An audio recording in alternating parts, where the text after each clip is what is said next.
Je suis allé voir Monkey Man, un film dont je ne savais pas du tout de quoi ça parlait, et je vais même vous dire, d'après l'affiche, je m'attendais à un film d'horreur.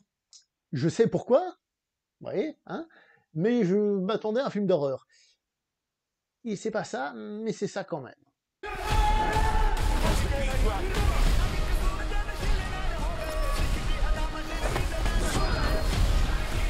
Tu dois te battre. Le film est réalisé par Dev Patel qui est avant tout un acteur, hein, on le sait, on l'avait découvert pour beaucoup, en tout cas pour moi, dans Slumdog Millionnaire. On avait pu le voir dans un autre film que j'ai vu au cinéma il y a longtemps et qui s'appelait Indian Palace en français. On a pu le voir dans Chappie, on a pu le voir dans Green Knight, où il commençait déjà à prendre un peu de, on va dire, de maturité physique. C'est un acteur, donc, anglais, britannique, d'origine indienne, c'est important pour ce film.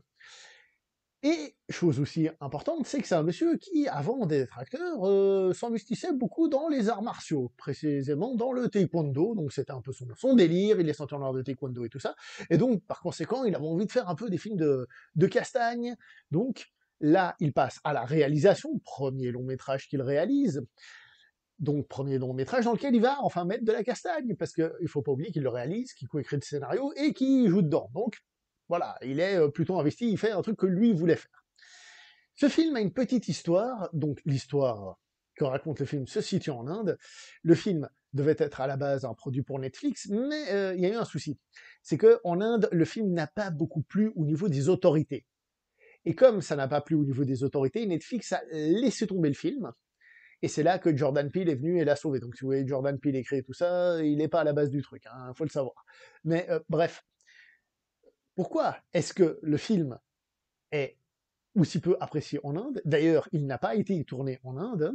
Eh bien, tout simplement parce que le film est très critique sur l'Inde. Il est critique sur euh, la politique, sur la manière de vivre, sur les difficultés, sur plein de choses. Je vous ai dit en introduction que le film avait enfin d'après l'affiche, un côté film d'horreur. Quand on arrive dans le film, on se dit ah bah non, en fait, je vais être devant un film d'action. Et ensuite, ça devient un film d'horreur.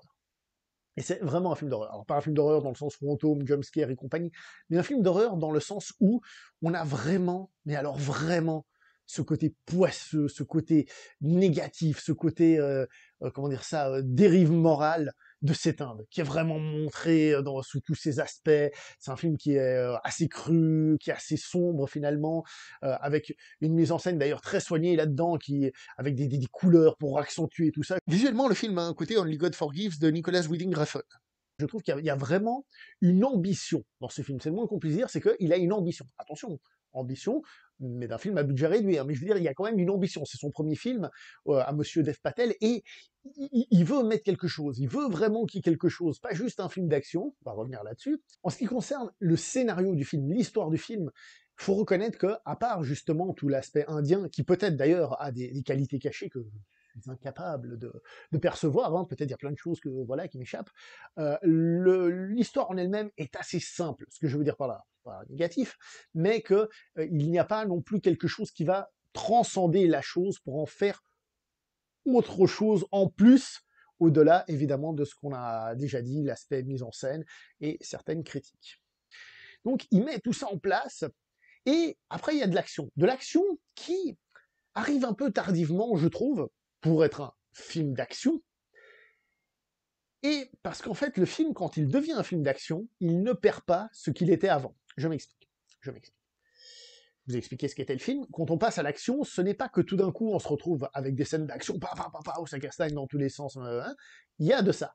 Mais on ne perd pas l'idée du film globalement et de ce qu'il y avait avant, ce qui est une qualité pour moi. C'est-à-dire que quand on va se battre, on va pas se battre, j'ai dit qu'il faisait du taekwondo, on va pas envoyer des enchaînements de coups de pied à la tête, et puis l'autre qui recule et qui remet un coup de pied à la tête, avec les bras ballants. Petite critique de ce que je vois quand je vois du taekwondo. Non, bref. Il n'y aura pas ça. On va être dans quelque chose de très viscéral, quelque chose qui se veut très violent. Donc la violence que l'on voyait avant continue dans les scènes d'action, dans les scènes de baston. Il y aura ce côté viscéral, ce côté violent. À ce niveau-là, le film, il ressemble un peu au film indonésien The Night Comes for Us. Je vais y arriver. Il ressemble un petit peu, on retrouve un peu cet aspect-là dans ce film. Et du coup, le film dans la deuxième partie, grosso modo, il devient quelque chose de différent. Ce n'est pas donc de l'action pure. L'action pure, c'est quoi? C'est une action un peu plus, comment dire ça, de cirque. Alors, ça a l'air d'être négatif, mais ça ne l'est pas. Ce que je veux dire, c'est qu'une action de cirque, c'est-à-dire une action où ce que l'on voit, ce sont des exploits exécutés par les acteurs. C'est-à-dire que ce qui est fait d'un point de vue technique, d'un point de vue combat, d'un point de vue exécution, ce sont des choses qui nous paraissent incroyables. Comme je vous ai dit tout à l'heure, s'il avait enchaîné coup de pied bas, coup de pied haut, coup de pied bas, bas, ce coup de pied sauté, bas, bas, bas, triple coup de pied sauté, là on serait dans un exploit physique. Le film garde toujours son identité et donc va aller plutôt, tout en étant quand même quelque chose de viscéral, comme je vous ai dit, pour aller dans ce sens-là, et de physique, mais il garde cette unité et donc on est plus vers quelque chose qui va aller vers le violent. Le violent, donc en gros, entre le film d'action pur, comme j'ai dit, un peu cirque et compagnie, et un autre type de scène d'action qui serait plus des scènes d'action purement dramatiques, parce que, je sais pas moi, stéréotype, par exemple, il y a un film qui le fait très bien, c'est Raging Bull, hein, Raging Bull de Scorsese, hein, les ralentis, tout ça, c'est je suis blessé, je suis à deux doigts de tomber, et puis bam, je mets mon crochet de la mort qui tue, je le refais. Entre ces deux aspects, le film ne renie pas ce qu'il est pendant tout le film, et se situe finalement au milieu, entre la scène d'action physique d'exploit et la scène d'action dramatique. On vous a fait une vidéo sur les différents types de scènes d'action et qu'est-ce qu'une bonne scène d'action, allez jeter un coup d'œil, comme ça ce sera mieux expliqué. Le problème du film, pour moi, c'est qu'il a un souci de rythme. Il a un souci de rythme euh, qui s'installe dès le début, parce que le film, il n'est pas parfait, il n'est pas non plus flamboyant, il n'est pas non plus extraordinaire, et du coup, le film prend son temps pour nous montrer justement la débauche mentale de toute la chose. À un moment donné, il va repartir, il se recalme, et en fait, il met un petit peu de temps avant de s'assumer en tant que pur film d'action. Mais parce que ce n'est pas un pur film d'action, mais ça, je pense que vous l'aurez compris. Au niveau des scènes d'action, de la manière de les filmer, comment rendre ça viscéral? Eh bien, tout simplement, avec une caméra souvent proche, c'est relativement cuté quand même, hein, mais on a souvent une caméra qui bouge, sans comment dire ça, sans devenir n'importe quoi, on n'arrive pas à lire. Hein. C'est assez bien foutu, mais on a cette caméra qui va être plutôt proche des acteurs, qui va suivre l'action et tout, justement pour faire ressortir l'aspect violent, viscéral, etc., etc. Le film en lui-même va donc se passer en Inde, bien qu'il n'y soit pas. Il y a une réelle critique, quelque chose d'intéressant. Peut-être mieux connaître l'Inde, c'est intéressant à ce niveau-là. Pour un acteur d'origine indienne, mais quand même anglais, c'est intéressant aussi de voir à quel point là, il s'investit là-dedans. Donc cette espèce comment dire ça, de croyance, on va le dire comme ça, qui donne le titre au film. Est-ce qu'elle est 100% comme ça? C'est possible, hein, tel que raconté dans le film et tout. Le film va être en anglais et en partie, je vais dire en indien, ne sachant pas reconnaître une langue comme ça indienne à la volée, je vais dire en indien. Désolé, je sais que je viens d'insulter des gens. Donc le film est vraiment dans les deux langues, parce que ça aussi c'est un truc. Il y a Shalto Copley hein, dans le film, mais c'est pas un rôle hyper important. Surtout que par rapport à tous les autres acteurs, la plupart des acteurs sont indiens et parlent dans leur langue.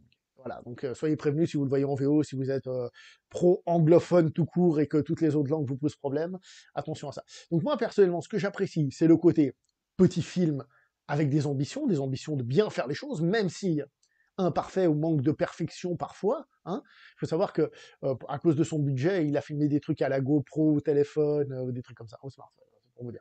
Et bref, il y a une ambition, il y a des scènes d'action, ma foi, intéressantes dans leur concept et selon leurs objectifs, et il y a quand même, on va dire, un fond social, une critique. Donc, dans l'absolu, le film, il est bien. C'est juste que l'exécution n'est pas toujours parfaite, et entre autres, un souci de rythme.